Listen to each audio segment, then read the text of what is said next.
முத்து சிந்தாமணியோட திட்டத்தை சல்லி சல்லியா நொறுக்கி மண்ணை கவ வச்சிருக்காரு. சிந்தாமணி ரேகாவை அவங்களோட வீட்டுக்கு கூட்டிட்டு போயிருப்பாங்க.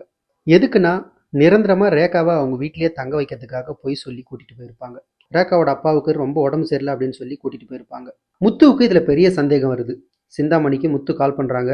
உங்க வீட்டுக்காரருக்கு உடம்பு சரியில்லைன்னு சொன்னீங்களே, இப்ப எப்படி இருக்கு, பரவாயில்லையா அப்படின்னு கேக்குறாங்க. சிந்தாமணி பாத்தீங்கன்னா உழுந்து விழுந்து சிரிக்கிறாங்க. என்னடா முத்து, நான் சொன்னதெல்லாம் நீ அப்படியே நம்பிட்டியா? இதெல்லாம் என்னோட திட்டம் தான்டா. நான் பெரிய நடிகடா. ரேகாவா அங்கிருந்து கூட்டிட்டு வர்றதுக்காக தான் இந்த மாதிரி நான் பெரிய நாடகத்தை போட்டு கூட்டிட்டு வந்திருக்கேன். அதை கூட நீ புரிஞ்சிக்கலையாடா? என்னோட ஆக்டிங் எப்படி சூப்பரா இருந்துச்சா? ரேகாவை இனிமே இங்க தான் தங்க வைக்க போறேன். சத்யாவுமே இங்க தான் இருக்க போறான். 2 பேருக்கும் இல்லாதது பொல்லாத்தெல்லாம் சொல்லி அவங்களுக்குள்ள கலக்கத்தை உண்டு பண்ணி நான் என்ன பண்ண போறேன்னு பாரு. 2 பேருக்கும் சண்டையை மூட்டி விட்டு பிரிக்கிறது தான் என்னோட வேலையாவே இருக்க போகுது. பொறுத்திருந்து பாரு, இனிமே தான் ஆட்டம் ஆரம்பம் அப்படின்னு சிரிச்சுக்கிட்டே இருக்காங்க.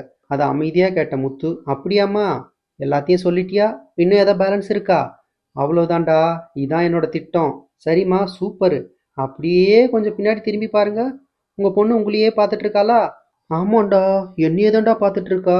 ஏன்? ஏன்னா நீ பண்ண காரியம் அப்படி. நீ பேசுனதெல்லாம் இப்ப அவ கேட்டுக்கிட்டு தான் இருக்கா.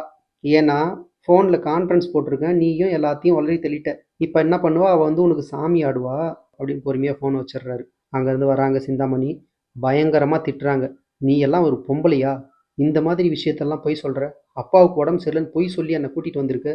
இனிமே நீ என்ன சொன்னாலும் நம்ப மாட்டேன் அப்படின்னு பயங்கரமா திட்டிட்டு அங்கேருந்து போயிடுறாங்க. அதுக்கப்புறம் என்ன நடக்கும்னு பொறுத்திருந்து பார்க்கலாம்.